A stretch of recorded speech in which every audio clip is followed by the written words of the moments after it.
गांव के किनारे पर एक झूनपड़ी में रहमत नामी एक किसान अपनी बीवी और 2 बच्चों के साथ रहता था।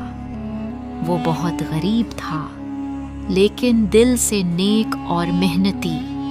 हर सुबह वो फजर की नमाज पढ़कर खेत में चला जाता और शाम तक हल चलाता रहता। लेकिन कसमत ने कभी उसका साथ न दिया। कभी बारिशें कम होते तो कभी टाडी दिल हमला कर देते। 1 साल तो हालात इस कदर खराब हुए कि गांव में सख्त कहत पड़ गया।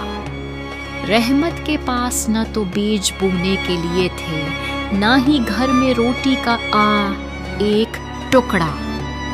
उसकी बीवी बीमार पड़ गई और बच्चे भूख से बलकने लगे।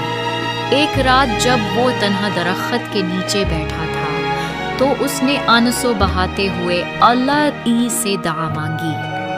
या रब, मेरी मेहनत को जाया ना होने दे, बस मुझे एक मौका दे दे। मैं तेरे भरोसे अपनी किस्मत बदल लूंगा। इसी रात रहमत को अजीब ख्वाब आया। एक सफेद दाढ़ी वाले बुजुर्ग ने उसे मुखातब करते हुए कहा, रहमत, तुम्हारी दुआ कबूल हुई। कल सुबह जब सूरज निकले तुम अपने खेत के जनूबी कोने में जाओ।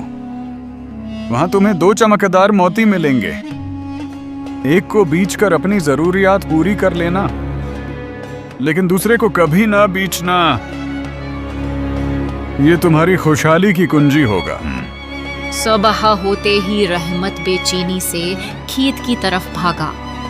जैसे ही उसने मिट्टी खोदी तो वाकई 2 खूबसूरत अंगूर के दाने जितने मोती चमक रहे थे। वह खुशी से चिल्लाया, अल्लाह का शुक्र है, मेरी दुआ कबूल हो गई।